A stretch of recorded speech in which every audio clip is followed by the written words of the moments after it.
We just hope we get some money for all of the entities, not just. That concludes my presentation. Chris, do you want to say anything about status of collection? Let me continue to, collection was delayed by 2 weeks. And as you would expect, no good deed goes unpunished. Some people called up ranting and raving, how dare you delay collection? So you can pay your bill anytime you want, but it was due 13th. So that has slowed the process. Collection was very good. I can't tell you exactly where we are because we're still in the process of collecting overseas payments that are still postmarked. But I believe we are in, we are so enviable to be Geauga County. We are rocking. I believe we'll maintain the 98% collection rate through this year. Thank you. You guys want to continue on budgets? Should do the minutes. Oh, yeah.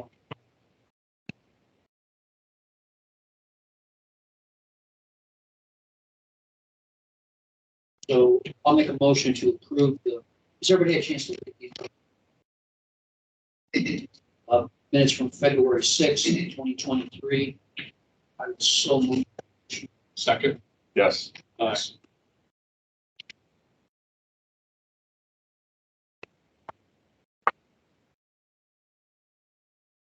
put Berkshire up first, if that's okay. We have Berkshire Local School District submitted their 2023-2024 budget with a beginning cash balance in their general fund of $3,629,644.58. They have estimated their requesting revenue in the amount of $18,783,334, which we will certify. They have estimated expenses of $20,444,745, leaving an ending cash balance of $1,968,233.58. Permanent Improvement Fund has a beginning cash balance of $36,363.03. They're requesting revenue in the amount of $405,996, which we will certify. Estimated expenses are at $417,340, leaving an ending cash balance of $25,019.03.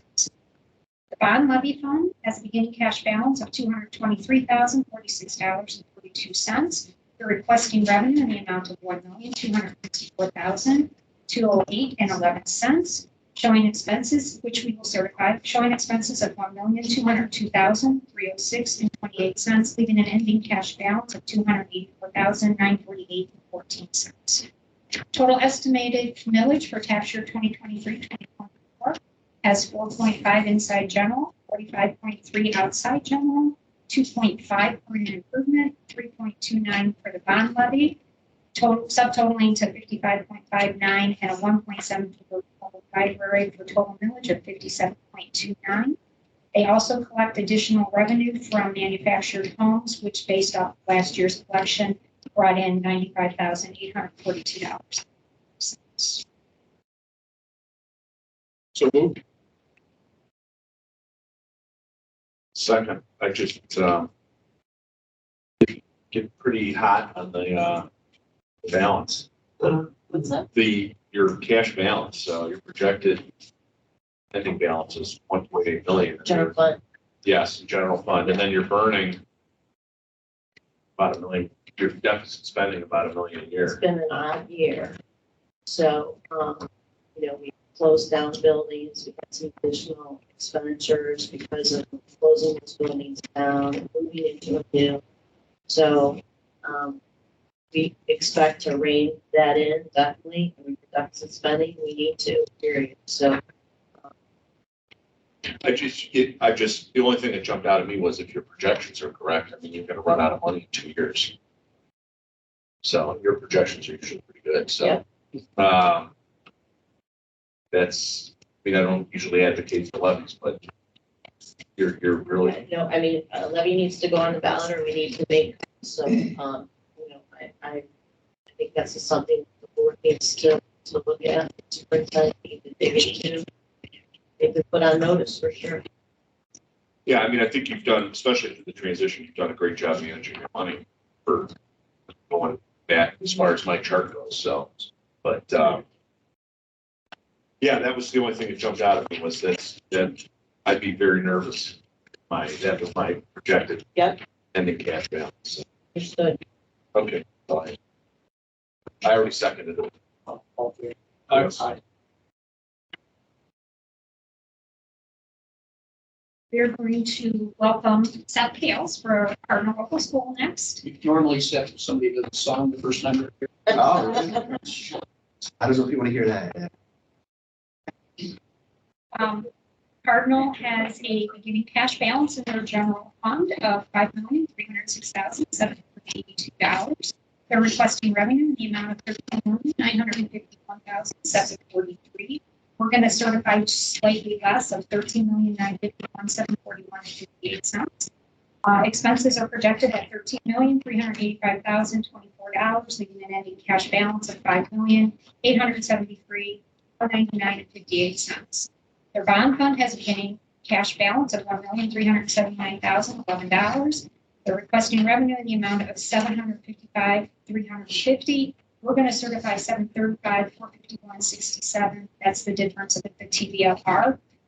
Expenses are projected at $656,762, leaving an ending cash balance then of $1,457,700.67. Their permanent improvement shows a beginning cash balance of $11,436. We're asking for revenue for $789,400, which would be certified. Estimated expenses are at $786,334, leaving an ending cash balance of $14,462. Their estimated millage for tax year 23-24 is 3.5 inside general, 1 mil inside permanent improvement, 53.1 outside general, 1.89 bond retirement, for a total millage of 59.49. And they also bring in manufactured home revenue, which was projected last year, or which was collected last year, $15,002. So you have the opposite problem of Beth, right? Your balances are climbing.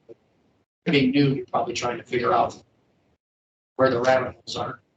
Absolutely. So, I mean, if, it appears that this year is when it kind of divested. You estimate your beginning balance for next year to be about $5 million, and that's up considerably now, but who knows what's going to happen, right? Okay. So So far, we're in a good position. you're in a good position. You got to keep in mind. Absolutely. Balance. It's my motion. Oh, fine. So moved. I'll second. Yes. Aye. Aye. Yeah.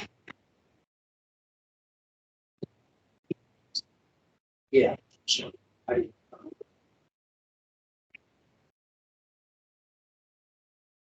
Second motion.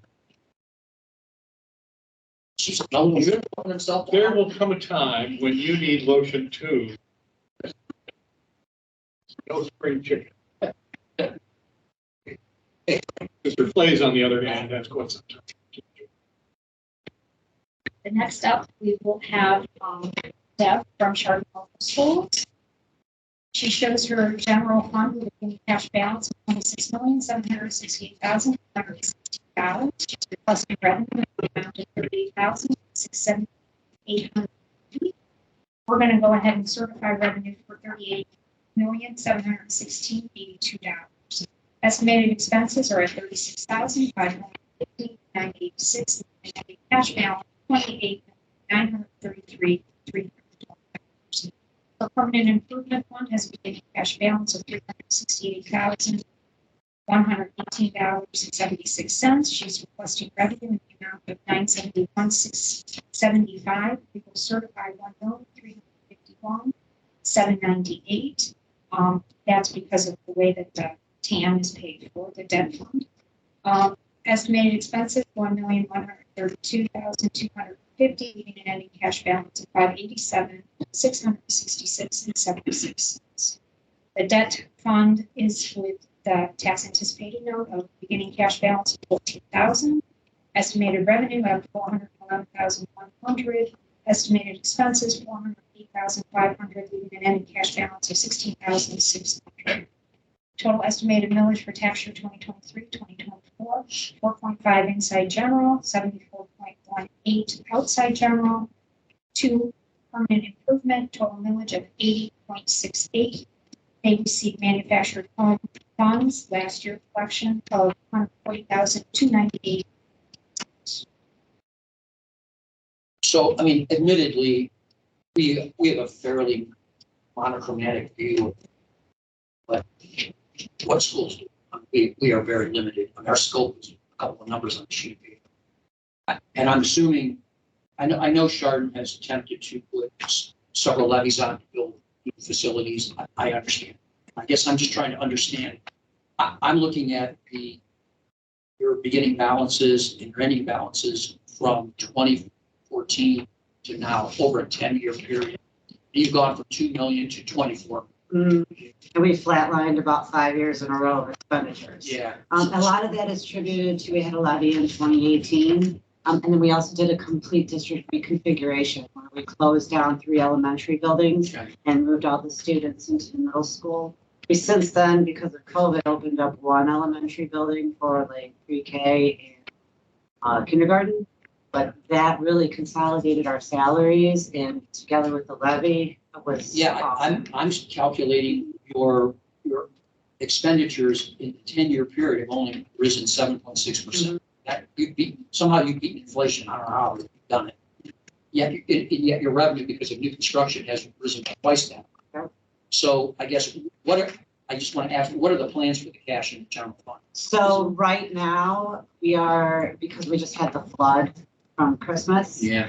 We are actually renovating our science rooms and obtained approval from the board to use a good chunk of our general fund money to update our campus. Do you know about how much that's going to cost? $850,000. So that's- I just built it into the last request that I just sent. Okay. So we've done a TAN loan for our roofs.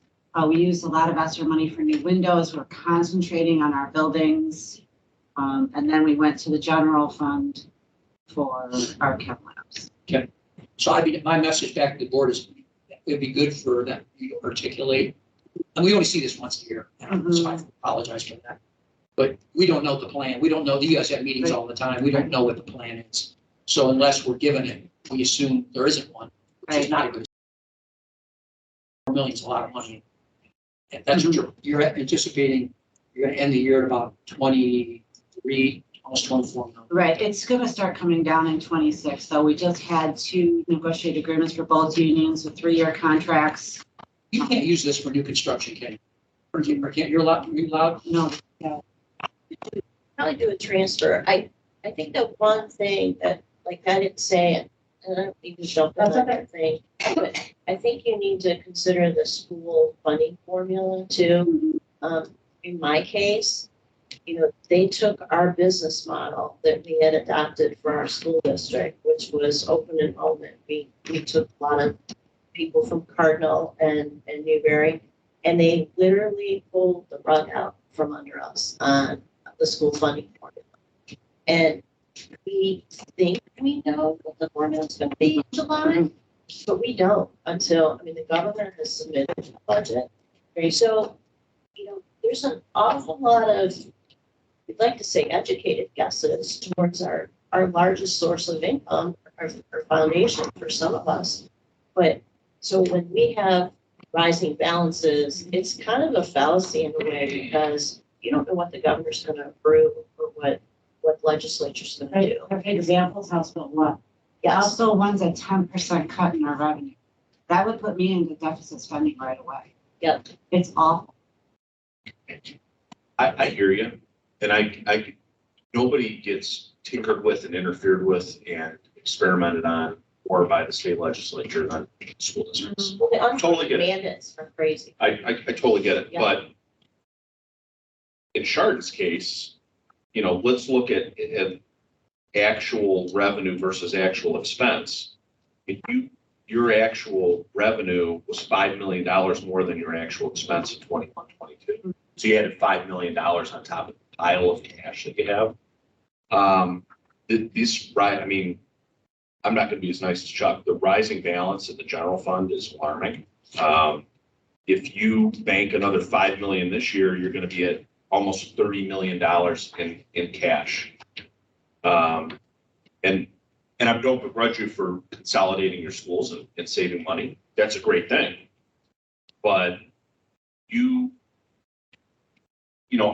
I know that the bond issue failed. I've been in the high school. Mhm. It's terrible. I mean, it's absolutely terrible. The design, the safety and security of it is absolutely unacceptable. The condition of some of the high school is not great. I've been in there many times, so I get that. But you have the money to fix a lot of those problems. So that's where I'm confused. It's like, well, hey, we went to a bond issue. I mean, you're probably going, after this year, you're probably going to be sitting on $30 million in your general fund. I get the thought process of, well, we've got union contracts and wages, and we're not going to spend, general money on capital expenses. I would strongly suggest that before you come back here next year, that your board comes up with a plan to spend some general money on capital expenses and some of these repairs. I mean, $800,000 is nothing. Mhm. That's not enough. Sometimes we can help you encourage your board to do. Oh, I can certainly take this back. And if we need to be the one guys to do that, I think that's fine. That's our role. But I mean, as far as I'm concerned, you could spend $10 million on capital improvements out of your general fund, and I don't think it would adversely affect you for many years, if ever. And that's just what I'm looking at. So, I think we do try to treat schools a little differently. I would tell you though, if this was like a county department whose cash balances went, from 2014-15 to 21-22, went from 4.2 million to almost 25 million, and didn't present us with the plan. I mean, there would be some harsh consequences, I think, for this. Yeah, well, the other factor that we have to consider is your calendar timing is different than every other entity, which complicates your financials a bit because you're in a different calendar. We're doing constant adjustments to that. So I agree with that. No, I'll certainly take that back to the board. Can I ask a question since I got the floor? Since you still have the Earl Trumbull pipeline in front of me. Our valuations went down. When I first started at Chardon, our collection rate for pipeline was at 80%. And then our valuations dropped considerably, and 19 must have been when the state had you change them to 0, and our collections went to 100%. So I guess that's where I'm a little confused on, the properties being 0, because I agree with you, the past collections are going to be hard, but I feel like our values should have came back to that point when a new owner was in place. That's all. Yeah, well, the values remained intact on the root parcels, with the valuations that were reduced were the ones that carried utility. Utilities were the ones that were set to 0. Okay.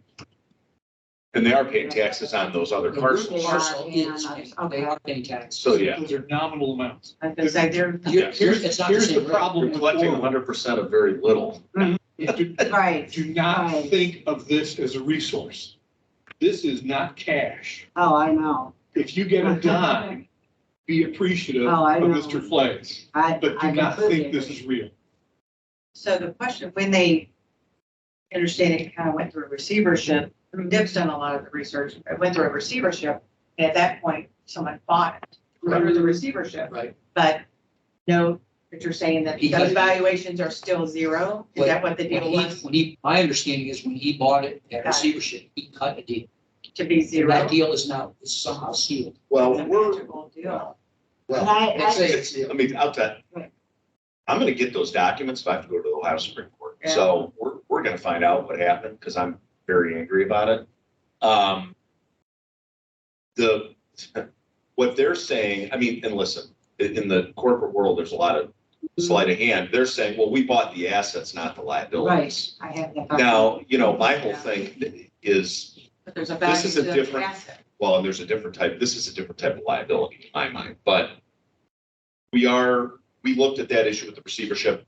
There's now also some litigation over that, and the company that bought the pipeline that made that claim bought the assets but not the liabilities. They're making a slightly different argument in their litigation. And so we're trying to get to the bottom of that too. Okay, but I do want to say I really appreciate what you're doing because I think we owe it to the taxpayers to say we're trying to do something. Yeah, well, Whether we get anything out of it or not, and. well, I'm glad you brought it certainly- up. It never hit my radar, quite frankly, because when the state sends you a letter saying set these values to zero, I'll never state. They set values all the What time. is the funding?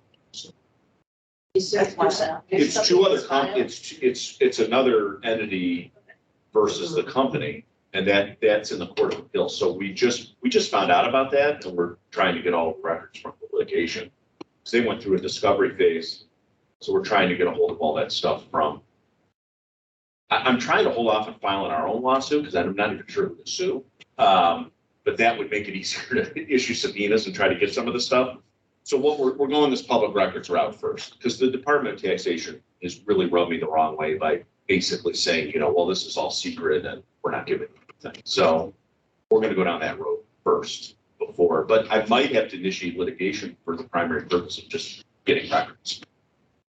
But to Chris's point, I would just treat this as a pie in the sky windfall. Absolutely. Someday you may get enough money to buy a couple of school buses, then. No, absolutely, but I just appreciate everything you're I can give doing. you those parcels, the root parcel numbers. I have them. I can get them over to you. That's what I supplied to Jim's office, and that's how they pursued it. I can get you those parcels, but as Chris said, the valuations are not what they were on Right, on Phantom parcel, because there's no utility here. gotcha. And do those parcels, are they revalued at any time? Yeah, They would say they're set up to zero back in that deal, but The then phantoms will 6 never years be- ago, Phantoms will never be never. revalued. They don't exist. They're not real. They were holding, It's kind of the Whole pipe. Imagine them as the The pipe. pipeline Yep. itself. It's the Yep. pipe. Yes. That's kind of how I picture it in my head. And the value of that is they're current on a nominal tax line. We don't care about that. All I care about is the delinquency. So I would take back to your board, Mr. Flaze's message. Mhm, absolutely. You have a lot of cash. I do mean a lot. You can almost go 10 months, I think I did the calculation, without getting any tax money. That's not usable. You got it. Thank you, no. motion to approve. Second, Yes. Yes. aye.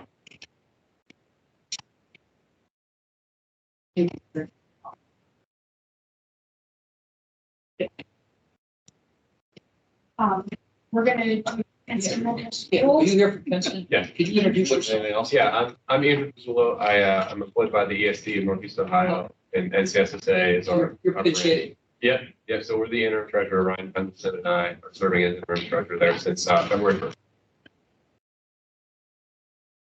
Okay, Princeton Local Schools submitted their 2023-2024 budget showing a beginning cash balance in their general fund of $8,144,253.06. They're requesting revenue in the amount of $40,913,328.57. We're going to certify $40,752,305.68. Estimated expenses are at $43,999,084.90, leaving an ending cash balance of $4,897,473.84. They have a beginning cash balance in their bond fund 2002 of $3,687,436.79, requesting revenue in the amount of $2,232,969.82. We will certify revenue for $2,203,392. Estimated expenses are at $2,651,768.75. Ending cash balance of $3,239,060.04. The 2015 bond fund has a beginning cash balance of $364,978.86, requesting revenue in the amount of $576,850.54. We will certify $569,210. Estimated expenses are at $583,606.20, leaving an ending cash balance of $350,582.66. They have total estimated millage for tax year 2023-2024. They have 4.5 inside general, 81.49 outside general, 3.02 for their bonds. Total millage is 89.01.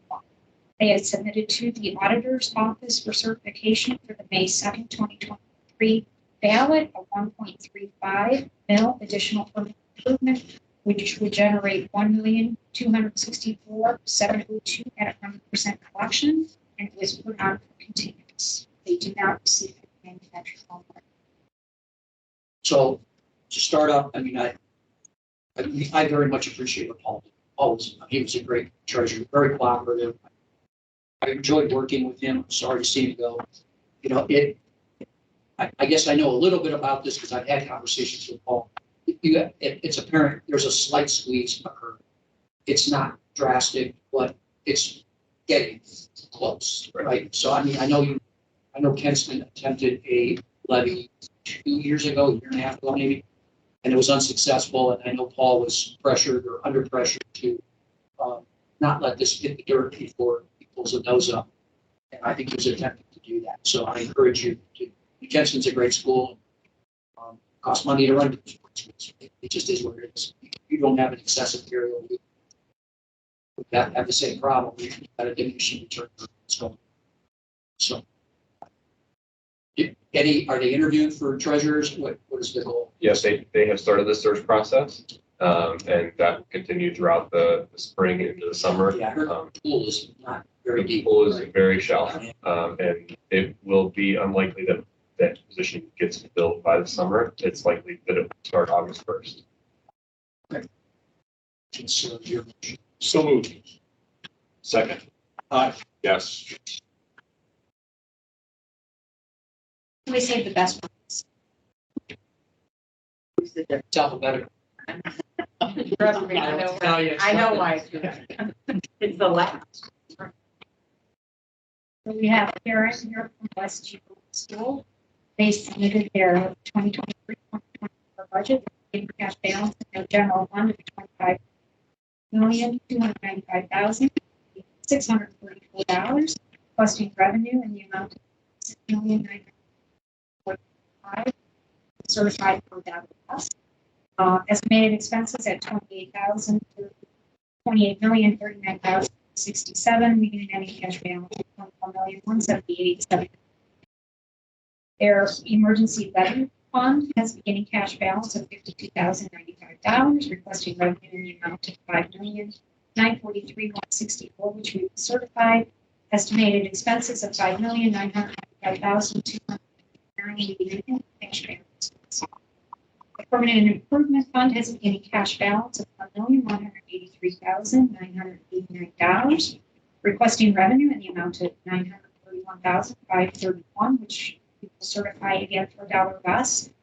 Estimated expenses are at $1,256,206, leaving an ending cash balance of $859,313. They have total millage for tax year 2023-2024, 3.5 inside general, 1 mil inside permanent improvement, 38.8 outside general, 6.38 for the emergency levies, for a total millage of 49.68.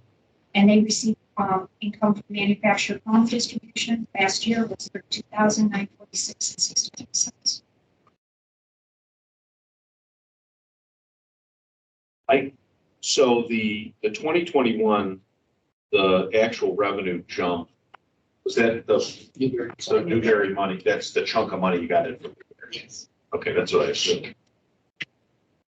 I would, I'd say a little bit of the same concern that I had with Chardon, except they're acute, where's their kind Fuel of, deficit, we were break even this year. Fuel deficit's starting next year. okay, yeah, So yours is closer. I mean, like they had a $5 million, they banked $5 million, their last year. I can take Whereas that you banked, reserves. yeah. Well, I'm just better. That's to take some. Yeah, I mean, you banked a couple of, but I actually, while your balances are high, I think you manage your money very, very, very, very well. So I'm not quite as concerned as I am with yours as the Chardon one, because I think I'm not seeing this huge accumulation of cash, and I think some of it is explained by the influx you had with the Newberry absorption. And if we look at the properties coming down, obviously we demolished the two Newberries were now You're down getting from all six you're to getting all that income from Newberry. Yeah, we are still getting the big income and pay 98% collection too. So we are seeing that shrinkage. We're looking at what's happening in the master facility plan. We're actively looking at that. We were looking at possibly a levy, bond levy to deal with master facilities on the November or next May, but looking at the consolidation to a single campus. So that will require some general funds to make some of those things happen because of the limits on our debt capacity. Yeah, to Jim's point, I think it's unfair to judge much of anything the first 3 years of a consolidation because everything's in flux. I mean, you're looking at consolidating your own facility while consolidating with another entity. You're getting income, but you don't really understand the true cost yet because it's changing. And, you know, you anticipated a certain number of both students and faculty to pull over, and that all those numbers went awry, right? You probably have less students and more faculty than you wanted, which costs some. Those right size themselves. Yeah, We've seen. And it takes And it time. takes time to retire. Exactly. If they retire out. So I am not even focusing on your numbers right now. I think right now you need to hit equilibrium somewhere. That's gonna, it's not. Here we will. I mean, our last new money was in the early 2000s. So, you know, And, you know, asking for levies and then not spending it. what's amazing to me, I mean, as a personal note, is that you got hit fourth in the state. What was your They were 10th in the state. 10th in the state? So I mean, during all of this consolidation, you're still able to achieve a high level of performance, which I Yeah. think, kudos. Actually, can you go back to that village, the village rankings? They're 9th or 10th. Nice. Yeah, Yeah. they're so, Actually, I mean, That is all due to Karen. That's yeah, all of it. Yeah, they're not 9th in effective, 10th in real. yeah, and again, if you look at bang for your buck, We feel we have a good bond. for sure. So, So here's the dark lining for all of you. The Fed is not done. I think they're gonna raise another 25 basis points because inflation, although they think they have it under control, it's still at 6.5%. That's wildly out of control. So it's quite possible that that's gonna move another 50 basis points. That's gonna slow new construction down. It will actually have an impact here in Georgia. So And that's the reason of our master facility plan is, you know, timing of those bonds are important. Maybe they'll come back down in the fourth quarter. yeah, you gotta do something about the elementary school situation. I mean, I don't live in your district, but that people from Newberry driving their kid to Lawrence is crazy. So, you Grade have a level- comment? Grade leveling building has added academic. That's significant academic. Oh, for sure. Of being able to consolidate the curriculum and all that. Newberry had in the 300s, ranking 300s, and now they're 10. So there is a cost to that. So Well, their taxes went down. 14th. I mean, until they passed their fire levy, but their school taxes. They're spending all their, Oh, yeah, and then some. it'd be nice if we could rank the fire buildings. We have one. We do have We do have one. It's interesting. Yeah. yeah. Newbury is gonna be nice. So the beauty of having the school budget hearings is we're working with professionals. When we do the municipal budget hearings, you would not believe some of the creative budgeting that we see. And there's downright dishonesty being reported to the taxpayers. We're the taxpayer's agent. It is such a pleasure working with all of you because you all know what you're doing. Do you feel okay? I'm channeling Jim. Okay. It's Moves approved. second. Aye. Aye. You guys are free to stick around and watch us beat on the other entities Chris referenced or. It's a public hearing. Perfect. We've had enough. Thank you.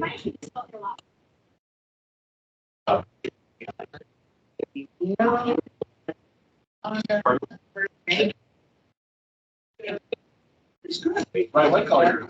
Yeah. Thank you, Chris. Oh, really? Very, very nice. There's gonna be some No, Thank you. of the information. You talk, talk about bang for your buck, like, you think for 30 million, we could have gotten your screens in here. Working on it. He's my mirror. I go up, goes up. That on the punch list? My mirror. For sure. Thanks. Nice to meet you. Sure. Thanks for coming. Thank you. Yeah, perfect. Thanks. See you. Good luck. Take care. Business.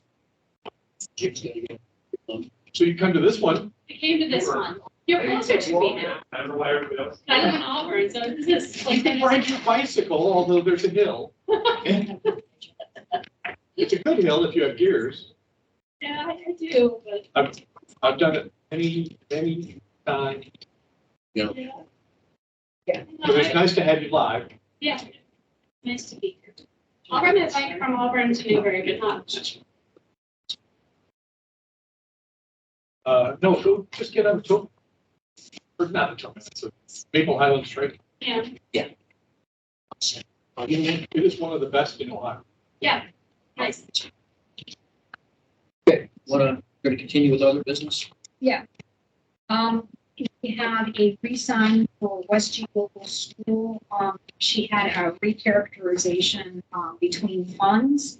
So, there will be no change to the special revenue or to the total certificate, but she is moving it from Fund 499, which is miscellaneous state grants, into Fund 599, which is miscellaneous public revenue.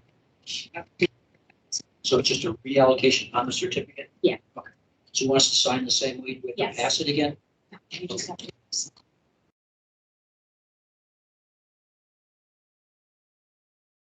The certificate didn't change. That is we have Chardon Local School. They have adjustment, it's amendment number 3 to their 2022-2023. They have net adjustments of 980,232.69 to their special revenue. And then they have an increase to their permanent improvement in the capital project fund of 300,984. New special revenue total is 8,700,581.16. New capital projects, 2,731,823.21. Total certificate overall is 83,107,765. I'm a motion. Sorry. Yes, it would be here, yes. Awesome. Second? Yes. Yes. Yeah, sorry. No. Cardinal We're Local, sitting different. now. Yes, Right. this is, That's this is all that stuff. that's okay. It's good for us to pay attention.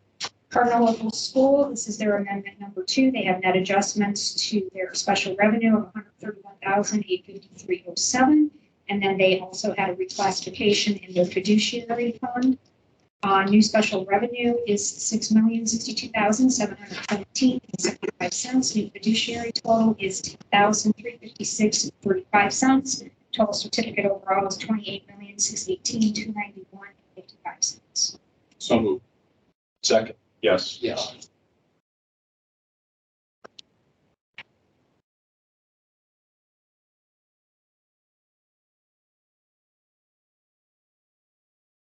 I don't have any. Oh, you Chester. Oh, you have Chester? I Oh, okay. don't know. He was sitting. Oh, okay, yep, all right, I didn't know they took it. Wait, a big city shirt. Now we're at Chester. So Chester is also, snuck that in on us. Yes. we're increasing the lease levy fund. New special revenue total is 11,049,784.57. Total certificate, 12,811,536.62. Is this fixing? This is fixing an overstatement of 500,000. Is it an overstatement? Chester? Increasing. Yes. No, this is a recent. Yeah, okay, This that's what I is- thought. Yeah. So we need the order. It's right underneath that. We had over certified. something, Yeah, correct? yeah. So we don't need to vote. We can- That's correct. You It's a just need to clerical lease- correction. Yeah.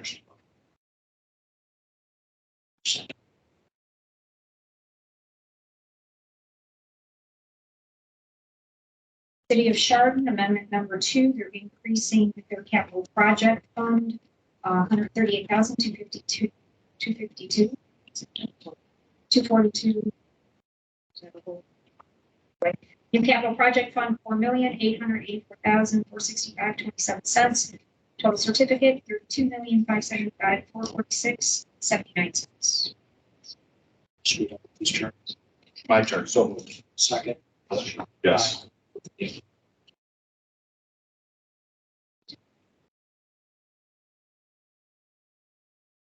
Bainbridge Township, amendment number 2. They have an increase to their special revenue funds by 2 different grants. New special revenue fund total is $20,134,62.16. Total certificate, $26,515,009.96. Second. Yes.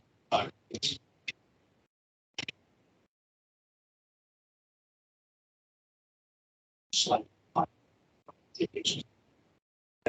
Well, I Village. keep thinking we're almost done and then you We bring are. over more. Oh, sorry. There's 7 more. Stop. Well, Village. This is amendment 1. Their new general fund total is $122,279.13. Special revenue, $184,297.46. Special assessment, $4,046.92. Total certificate is $310,623.51. Net change over original is $33,754.70. So moved. Second. Yes. Yes.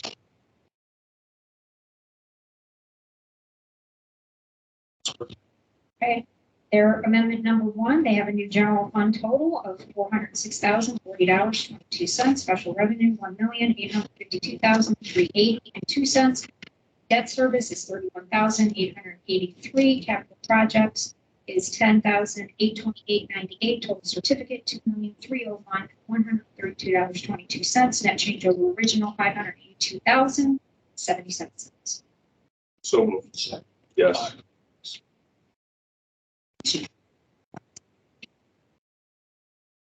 Mrs. Munson's first amendment for 2023, they have a new general fund total of $1,125,210.31. Special revenue, $4,181,147.15. Capital project, $200,000 even.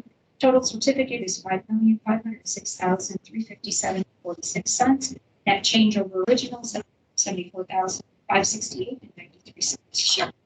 Second. Yes. Newberry Township, this is their first amendment for 2023. New general fund total is $1,307,071.43. Special revenue, $5,550,386.92. Capital projects, $3,553.86. Total certificate overall, $6,861,12.21. Net change over original is $848,591.83. So moved. Second. Yes. Village. Amendment number 1, 2023, general fund total, $2,517,590.46. Special revenue, $9,457,776.26. Capital projects, $1,433,295.39. Enterprise, $7,876,784.52. Fiduciary, $182,150.35. Total certificate, $21,467,596.98. Net change over original, $1,991,400.08. So moved. Second. Yes. Sharp. Chariton Township, their first amendment, new general fund total, $583,751.59. Special revenue, $2,468,398.95.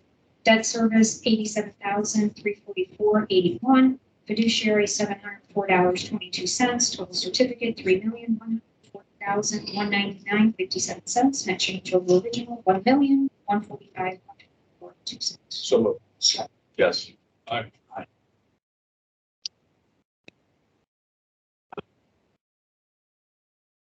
Skip this one. Do we jump? Sure. Let's hold Jaga. Apartment. Okay. No. Let's do Jaga County Health.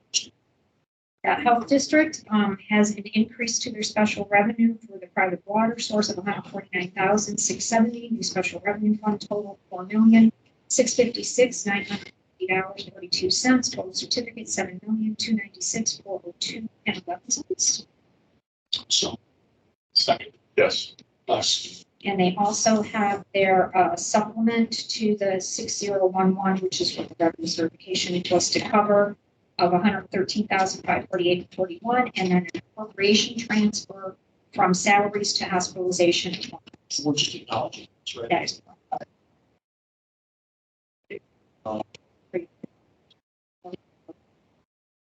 Do you want a motion? Motion, yeah, that usually you Oh, yeah. make a motion to acknowledge. Yeah, just Second, yes.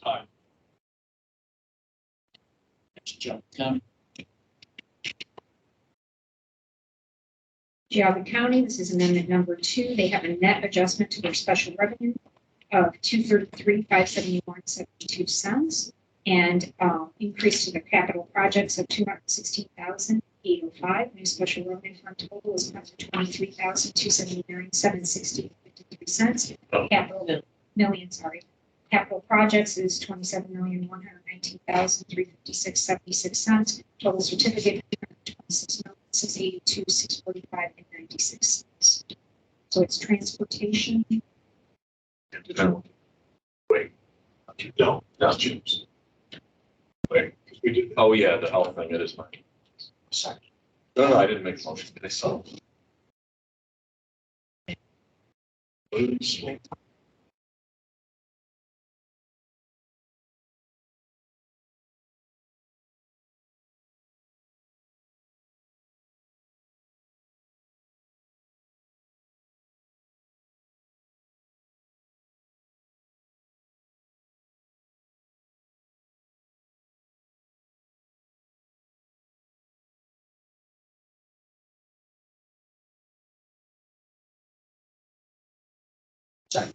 Yes. Aye. So,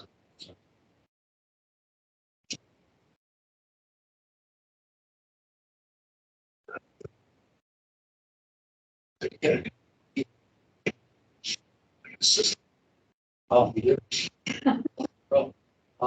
Okay, next order of business, Geauga Park District. So my understanding is is there anybody here from Geauga Parks that representing them? So my understanding is there are two amendment requests for certification of revenue. And then there's an appropriation measure.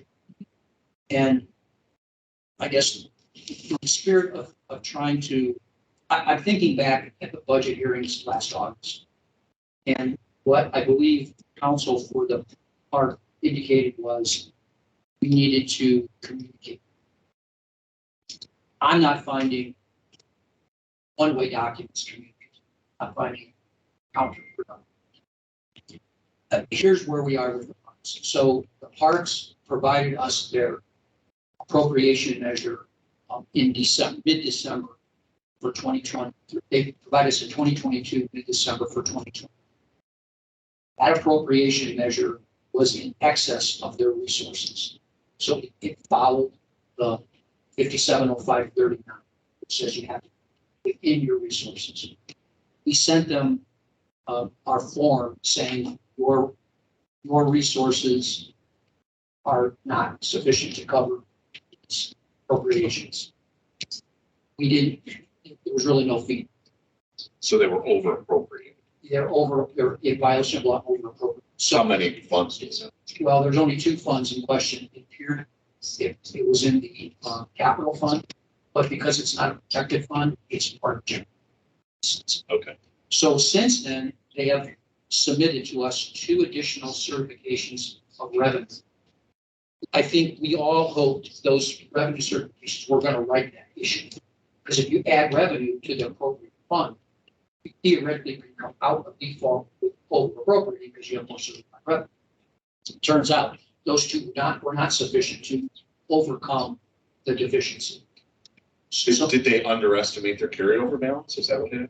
I don't know. That's the problem. We I have, mean, they don't talk to us at all. well, that's, I guess what I'm trying That's to the do problem. is rather than go ballistic and just wait for this thing to mushroom cloud. I had originally written a letter, which I was going to propose to the Budget Commission to send to them detailing these anomalies. But we tried that last time. Yeah, while we get it out, we don't really have a dialogue. So here's what I guess I would propose. Why don't we ask the parks to come to the Budget Commission to explain what is going on? And we can start that dialogue. I'm not comfortable certifying additional revenue and then an appropriation measure when this will be their fourth amendment to their resources and their second appropriation measure already. And we're in less than 60 days in here. I mean, this is crazy. Never heard of it. I've never heard of somebody over appropriating without taking corrective action. Usually you de-appropriate to get into line. Now, this latest appropriation measure does de-appropriate, correct? But it also has a transfer from the general fund into the capital fund. I worry with this, with just accepting this the way it is. If we accept everything, they do right the ship legally. But they then are appropriating 99.2% of their money to be spent. If they do that, if they perform to that level, they will have no money in January of next year. And we're only in February of the year before. They've got 10 months to burn this stuff. And I don't want to wait till we're in budget season in August to tell them we got to fix this anomaly. They had a whole year to do it already. Do you think their estimates are, I mean, I heard they laid off a couple. I heard they basically stopped buying things. It appears from their appropriation measure. I don't know if they laid off an IT person, but I believe they're having a retirement. They're not scheduling to replace that person. I think there was a naturalist that was let go or not replaced. That's their business decisions to make. I just don't want to be blamed for something that we warned about last August. Remember, last August during the budget, we told them, if you buy this land that you're talking about buying, you won't have enough carrier. Now, I don't know whether they did execute on that or not, but that could explain why they don't have cash. You can't wait till the end of the year to tell them you're out of cash, because we're going to blame one. And two, they have 10 months to right the ship. They should be spending their time doing it. I think one of the problems is this protection mechanism of keeping their appropriations within their resources was something that my office did them appropriate in excess of the resources. That duty shifted to them when they separated. And clearly they don't understand it because they're over appropriating against their resources. So we need to get them either the training they need or they need to be able to have a dialogue. And maybe attending these meetings, they'll start to get the cadence of what things we ask for so that when they present these things, we're just not certifying revenue that isn't fixing the problem. I mean, I'm happy inviting them, but they have in the past have spread so much misinformation about this board and what we've done that I also like having things in writing. Because it was really nice to be able to, when they were lying repeatedly to the public, it was real nice to be able to pull out the letters and say, hey, this is the letter we sent you. I don't disagree. I mean, you guys did a great job with that. I don't disagree. However, I think there's also value to putting them on a meeting that is publicly available to the public to be able to comment on. It's publicly available to be memorialized. They don't do that with their meetings. They don't let the public weigh in. Part of this frustration is we ask them as a courtesy, please just open up your entity to the public. And a lot of this would have been identified early in the year if they had. There's people in the public that understand you can't appropriate more money than you have. You know, they're seemingly in a fiscal crisis, and thankfully there's some citizens that, you know, post their meetings. I mean, I watched their last meeting. I think there was more debate and discussion at the last Chinese party meeting than there was at the last park meeting. Nobody spoke, Oral spoke pretty much the whole time. You know, Dawn presented the financials, and then one of the board members asked a question about, you know, the train derailment, and that was it. mean, it was kind of bizarre. But I mean, if you expect them to come here, they're just not gonna come here and have a frank discussion about their finances. I'm willing to try anything, but they've wasted so much of our time and energy. I'm kind of like just tired of it, but. Chris, what do you? My disappointment with the Park District leadership continues. They're trying to right the ship legally, but without any concern for sustainability. Our job is to monitor to make sure that what they do is appropriate. But we're like a father to the stepchild that is just not behaving. They continue to misbehave. If they were thinking about doing the right thing, they would have representation here. Unfortunately, they now rely on legal representation to present their case. That may well be the case, but I believe it's incumbent upon us to approve what they have submitted because it's legit. But it has to be done with some kind of serious ramifications to bring them to the table to explain. If any, we know that what they're proposing is not binding because they're going to do whatever they wish. They cannot spend 99.5% of their budget because we see that with so many other entities. So we have to treat them just like we're treating everybody else. I think we have to accept this, but do it knowing that they are getting themselves in deep budgetary trouble. And I think Jim's point of having it written, perhaps we approve this request and attach a letter of concern from the Budget Commission so that we do have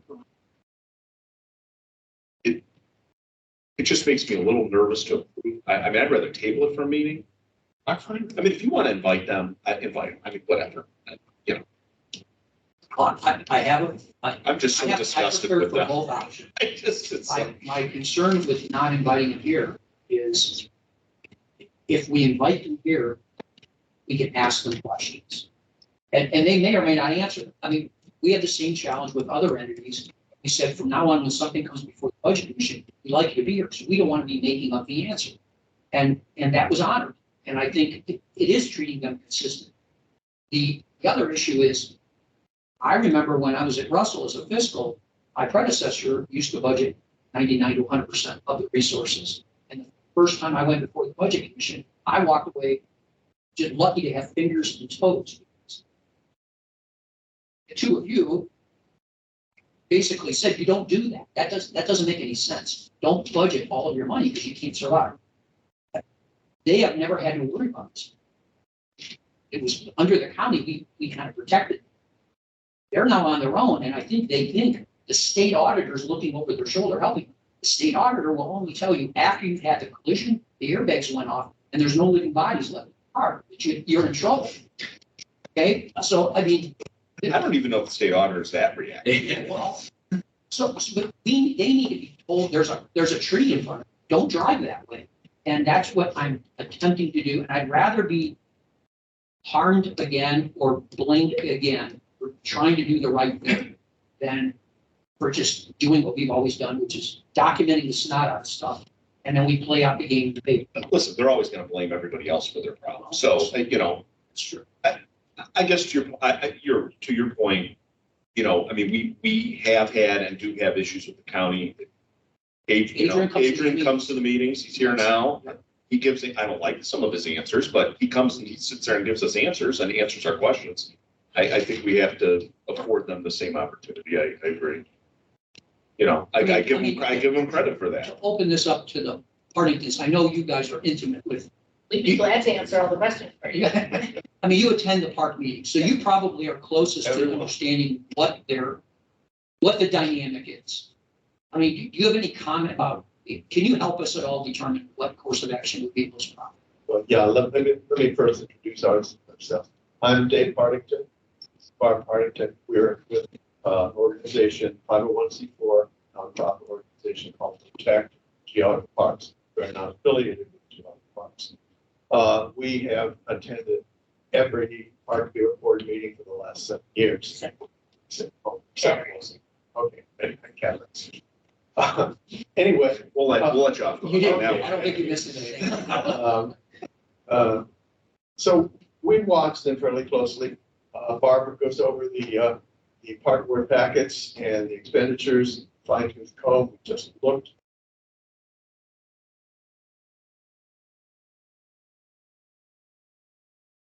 Last budget commission and the one in June 30. We were incredibly disappointed when that fiscal officer said to you, we don't have to provide you with that information. That was totally discouraging. Right, maybe they are not legally obligated to do that. But why wouldn't you? Why wouldn't you be proud of what you're doing? But they weren't. At the August, you postponed for them all the way to August, gave them a lot more time. And then at the August 31st meeting, you asked John Oros, would he be buying this piece of property next to the rookery? Well, that's a nice piece of property. Yeah, they should buy it, but not if you don't have money. And John Oros said to you, no, we are not buying it. And then in November, they bought it.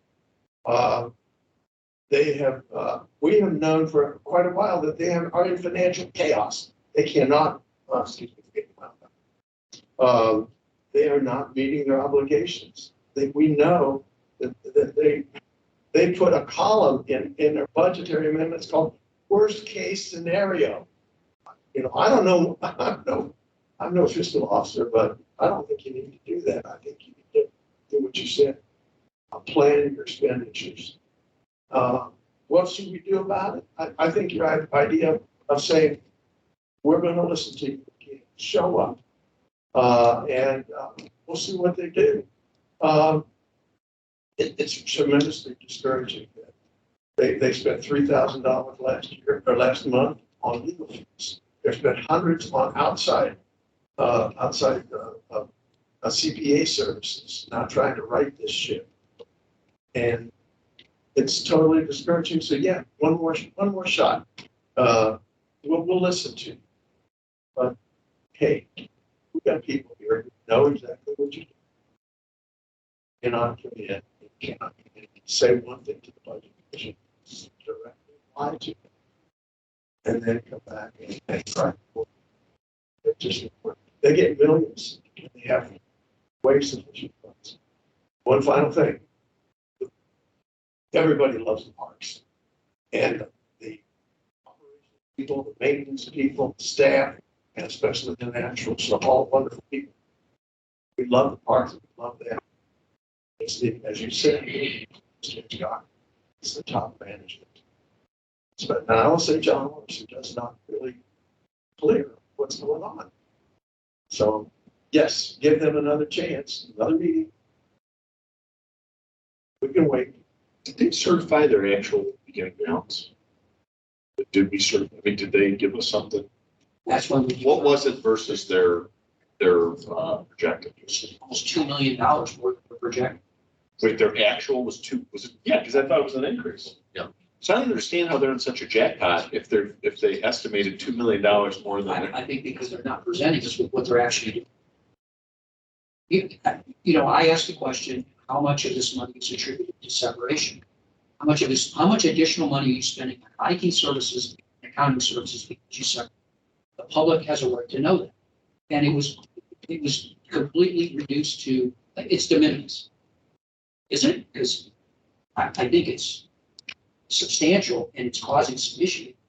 And they don't want to openly admit it. And I guess I'm not here to expose them, but I'm here. I think dialogue, I mean, this is probably a rare public event for you that you could speak at a public meeting.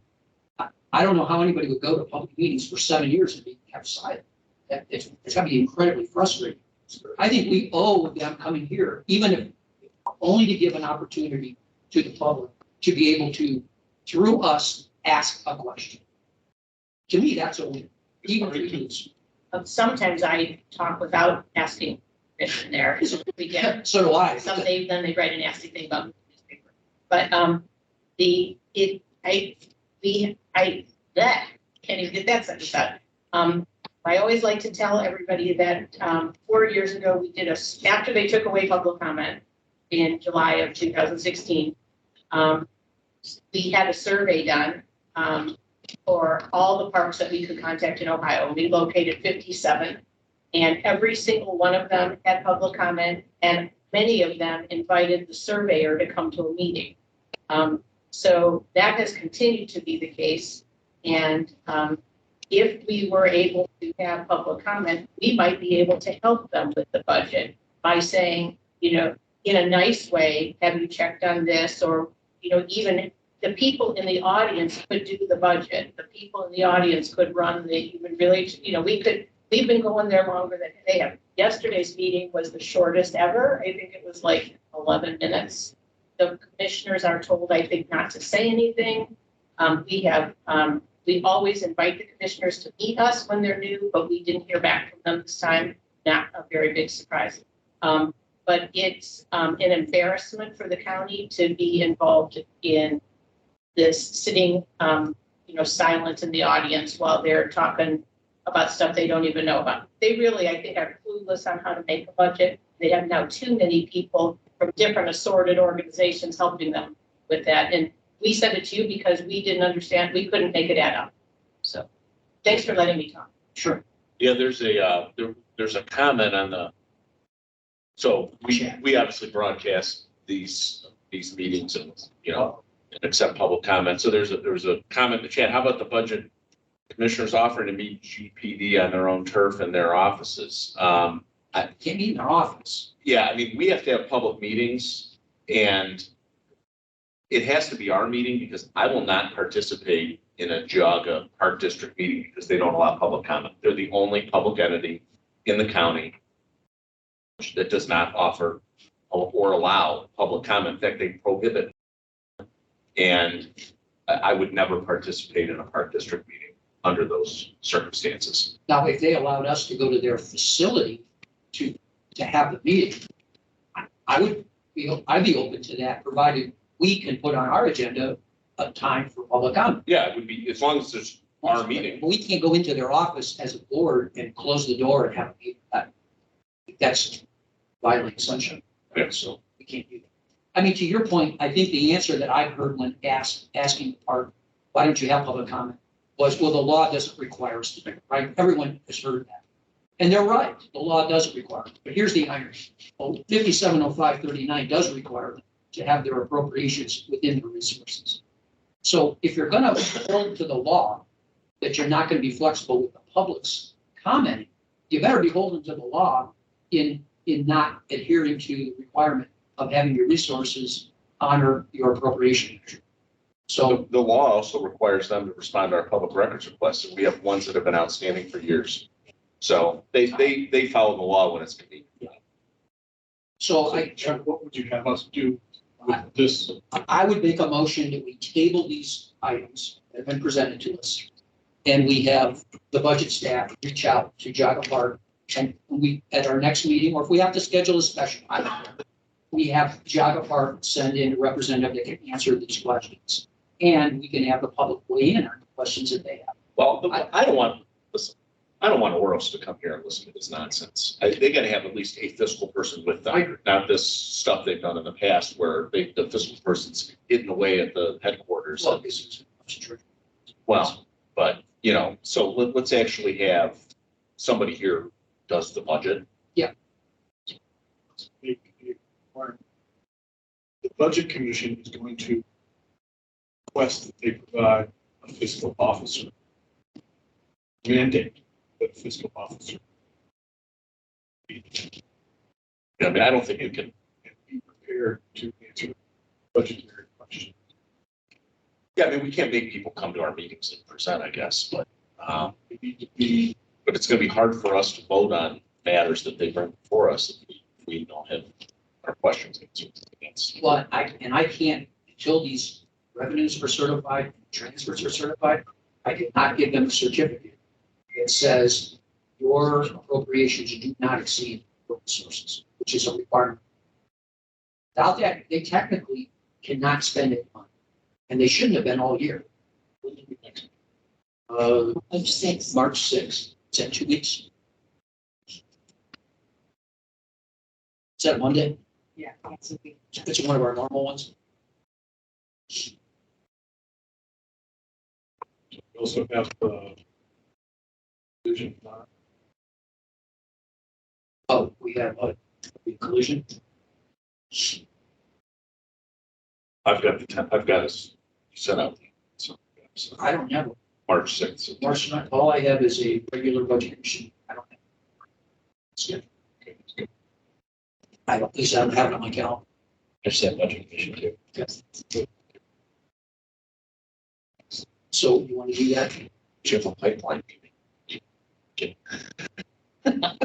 So you want me to I'll make a motion that we extend an offer to the Jaga Park District's fiscal representative and or any other party of interest to attend the March 6th meeting to answer questions regarding the submitted request for certificate of estimated resources, Amendment 3, Amendment 4, including the transfer of funds to the capital account and their final appropriation, amended appropriation. And we table those matters until the March 6th meeting. That's my motion. Okay. Second. Aye. Yes. Sorry to do this to you, I know. The date of March 6th, 10 Yes. a.m. March 6th. By the way, this on top of the school stuff, this is an incredible amount of work. So thank you.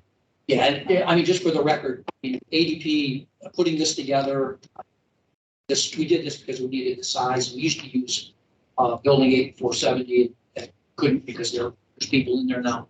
So I appreciate ADP kind of jumping through hoops. Josh was panicking about 5 minutes before the meeting started. That wasn't our problem. It was the person team. So do you want to open it for any other public comment? Oh, you have one. Oh, okay. So I've asked the budget folks to put together kind of a summary of where we are with, Auburn's fiscal is in transition. They're operating under an interim at this time. No, well, I don't know if they've appointed him yet. Yeah, I still show them as interim. Okay, because their fiscal officer did resign. Yeah, they have 30 days, correct? I think so, yes. Or- My understanding is that the interim is going to be appointed. Okay, I know they had an ad. The interim fiscal has sent an email to budget asking for us to perhaps help them. Here is his anomaly, which I guess encapsulated. He overestimated how quickly he could right the ship. The deeper he digs, the more water comes. His concern is at the end of February, actually on March 1st, the UAN system no longer allows you to stay temporary. It cuts you off. He is afraid he will not be complete by March 1st. So he's asking, is there anything we can do? I don't see any way out of this. We have no control over the state. I believe he's reached out to the state auditor's office. They told him that's a hard stop. No, we're not going to extend it for anyone. You need to have something. So my recommendation would be, as auditor, close the year as best you can.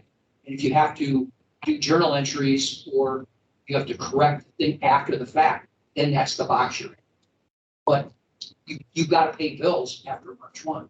You got salaries to pay. Bonnie, you see any other way around? How did they do it last? Didn't they stay in temporaries last year until June? Well, they Allegedly. didn't give us their closing numbers until June. So that doesn't mean you didn't close. It just means we didn't get it.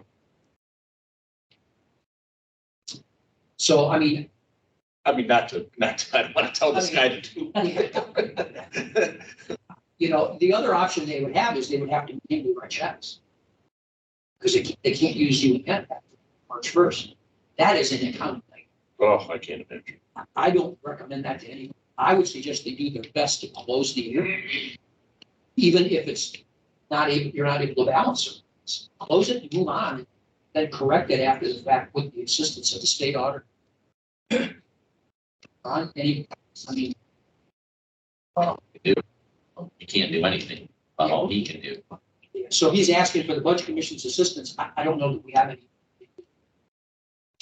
I feel Can he, I mean, can he at least pull the bank statements and at least get real numbers from there, right?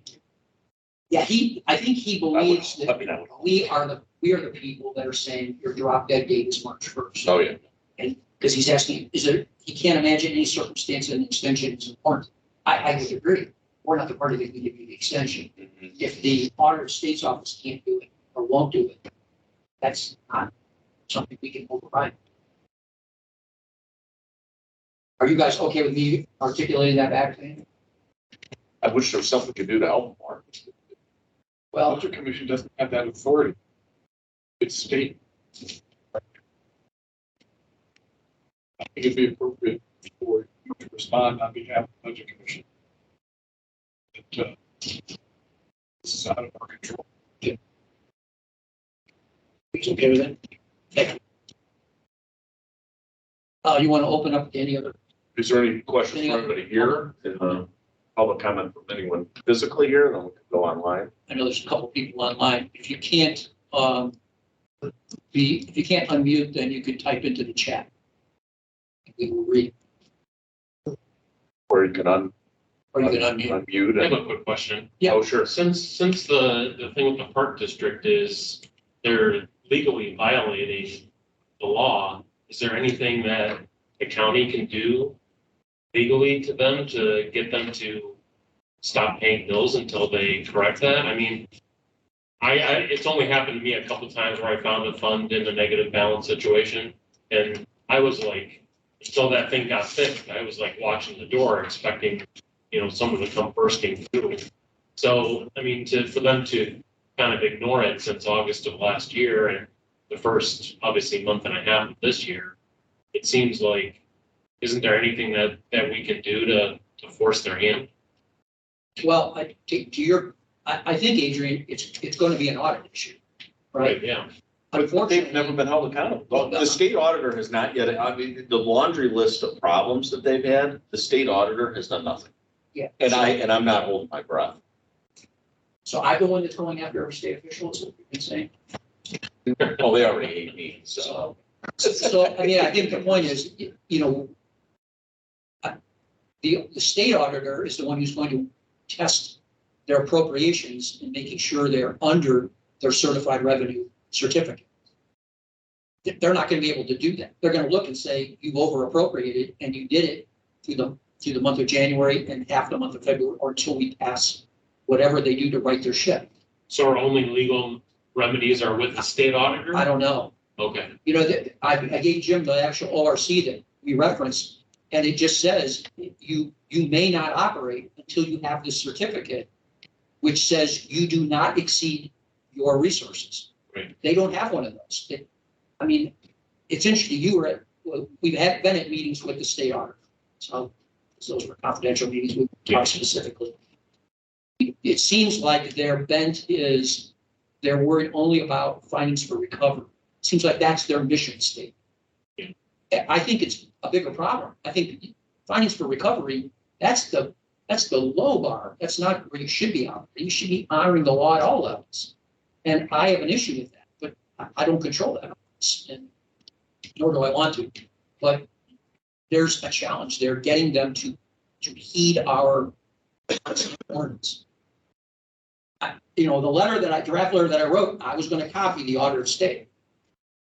Do I think anything's going to happen with it? I think it'll go into a file until they get their audit period. And by then, the ship is sunk, I just don't see them being timely. Are there any remedies that are available through the Attorney General's office? No, I mean, no appropriation measure shall become effective. Technically, all of their appropriation measures are non-valid. And so everything they've written the check for, I hate to say this, but if I was a fiscal, I get what you're saying. Personal liability scares the crap out of me.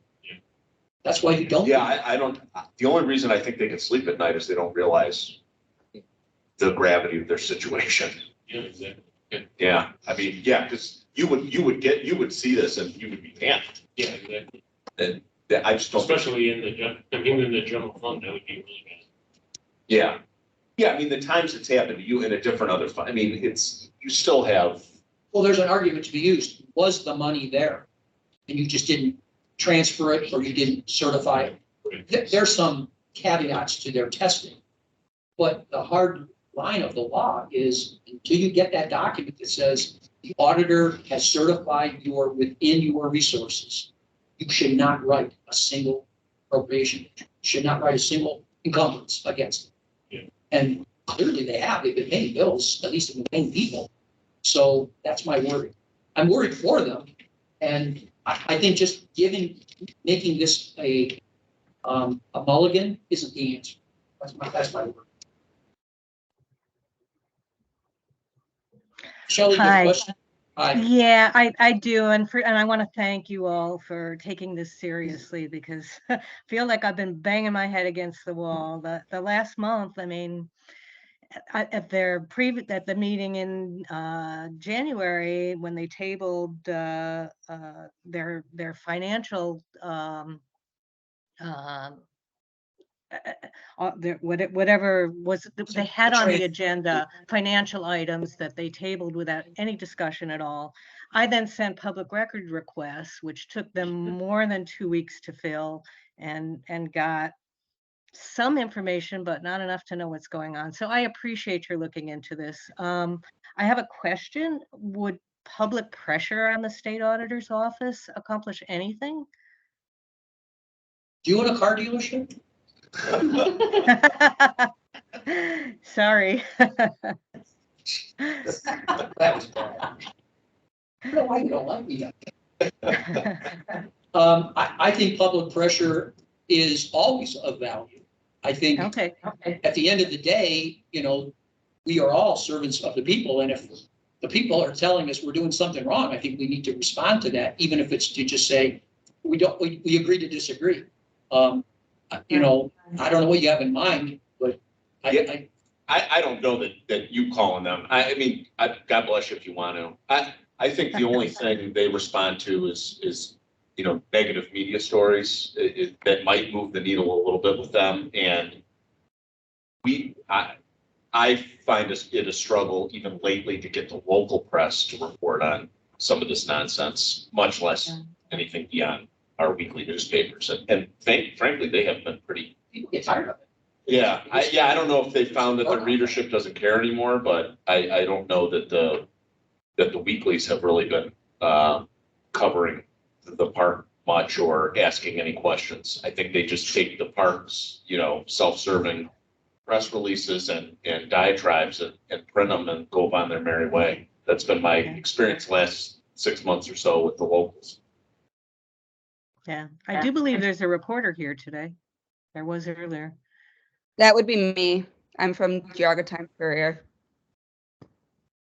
So Lisa's on, Brian is on, he's a reporter. League of Women Voters is here. So I mean, maybe it'll get attention. I don't know. All we can do is do our job. That's all we can do. See where it goes.